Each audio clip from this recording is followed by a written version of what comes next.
Hi guys, நாம் இன்று இந்த காணொளியில் பார்க்க இருப்பது இசக்கி அம்மன். இந்த இசக்கி அம்மன் திருக்கோயில் என்பது தமிழ்நாட்டில் உள்ள கன்னியாகுமரி மாவட்டம் பகுதியில் அமைந்திருக்கும் அரல்வாய்மொழி என்னும் பேரூராட்சி பகுதியில் பக்கத்தில் இருக்கக்கூடிய முப்பந்தல் என்ற பகுதியில்தான் இந்த திருக்கோயில் அமைந்துள்ளது. இது ஒரு கிராமமாகும். எந்த ஒரு இசக்கி அம்மன் கோயில் எடுத்துக்கொண்டாலும் அந்த அம்மன் கையில் இருப்பது ஒரு சிறு குழந்தையாகும். இதுவே அந்த அம்மனுக்கு மிகப்பெரிய ஒரு அடையாளமாகும். இந்த முப்பந்தல் என்று பெயர் வந்ததற்கு காரணமும் உண்டு.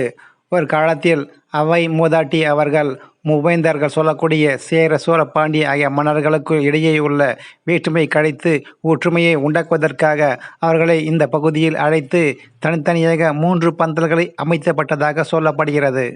அந்த 3 பந்தல்களில் அமர வைத்து அவர்களுக்கு விருந்துண்ண அவையார் ஏற்பாடு செய்யப்பட்டதாகவும், அதனால் இந்த பகுதியில் முப்பந்தல் என்றும் அழைக்கப்படுகிறது.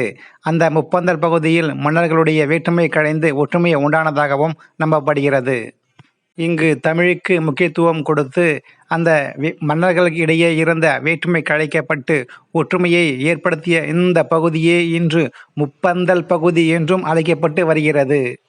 மேலும் ஔவையார் அவர்கள் மனமுருக வேண்டி, அதாவது பராசக்தி தேவியை மனமுருக வேண்டியதாகவும், அதன் பின்னர் பராசக்தியை இசக்கி அம்மனாக உருவமாறி இந்த பகுதியில் அமர்ந்து கோயில் கொண்டதாகவும் சொல்லப்படுகிறது. இந்த பராசக்தி தெய்வமே இசக்கி அம்மனாக மாறி இந்த பகுதியில் குடிக்கொண்டிருப்பது, மேலும் இந்த கோயில் குடிக்கொண்டிருக்கும் இந்த பகுதி ஒரு புண்ணிய பூமியாகவே கருதப்பட்டு வருகிறது. ஒரு காலத்தில் இந்த முப்பந்தல் பகுதியில் ஒரு சிறு பகுதியாக பழவூர் என்னும் கிராமம் இருந்தது. இந்த பழவூர் பகுதியில் நாட்டிய பெண்மணி ஒருவர் தனது மகள் இசக்கி என்பவருடன் வசித்து வந்தார். இவர் மிகவும் செழிப்பாக வாழ்ந்து வந்தார். இந்த இசக்கி பெண் மீது காதல் வயம் கொண்ட அதே பகுதி சேர்ந்த ஒரு நயவஞ்சகன் ஒருவன் அந்த இசக்கி பெண்ணிடம் தான் காதல் வயப்படுவதாக சொல்லி அவளை நம்ப வைத்து, அவள் அந்த இசக்கி பெண்ணுடைய வீடுகளில் இருந்த நகை மொத்தத்தையும் கொண்டு வர சொல்லி அவளை அந்த பக்கத்தில் இருந்த காட்டிற்கு அழைத்து சென்றதாகவும் சொல்லப்படுகிறது. அதன் பிறகு அந்த பெண்ணிடம் இருந்த நகை மற்றும் பொருட்களை பறித்து கொண்டு அவள் மீது பெரிய ஒரு பாறாங்கல்லை தூக்கி போட்டு அவளுடைய தலை நசுக்கப்பட்டது. அதன் பிறகு அந்த நயவஞ்சகன் நகையுடன் காட்டு வழியாக சென்று கொண்டிருக்கும் பொழுது அந்த பகுதியில் ஒரு பெரிய ஒரு பாம்பு ஒன்று அவனை தீண்டியது. அவனும் அதே பகுதியில் இறந்தான். அதன் பின் இசக்கி என்பவர் தன் கடவுளிடம் வேண்டியதாகவும், தனக்கு உயிர் பிச்சை வேண்டும், தன்னை யார் கொண்டார்களோ அவனையும் நானே கொல்ல வேண்டும் என்றும் சிவபெருமானிடம் வரம் பெற்றதாகவும் நம்பப்படுகிறது. அந்த பாம்பு தீண்டி இறந்த அந்த நயவஞ்சகன் உயிர் பிழைத்து மீண்டும் அவன் வீட்டுக்கு சென்றான். இசக்கி அம்மாள் அவர்களோ காட்டிலே அலைந்து திரிந்து கொண்டிருந்தார்கள். ஒரு நாள் அந்த காட்டில் இருந்த கள்ளி செடியை உடைத்து அந்த கள்ளி செடியில் அழகான ஒரு குழந்தையை அந்த அம்மாள் அவர்கள் உருவாக்கினார்கள்.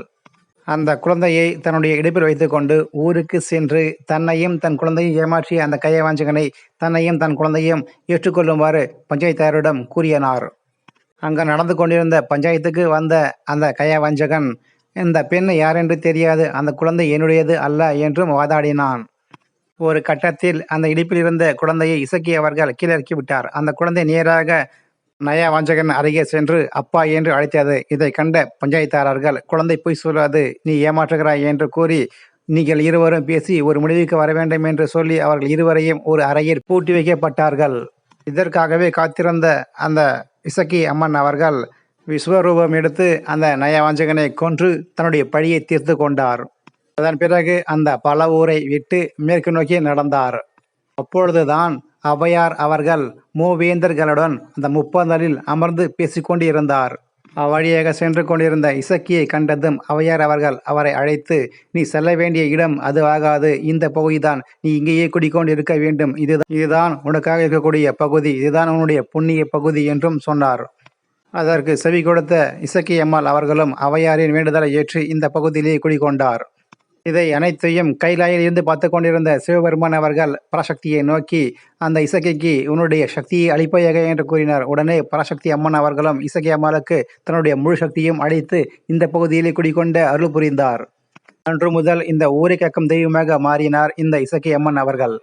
திருக்கோயிலில் அவைக்காக தனியாக ஒரு சன்னதியும் உண்டு.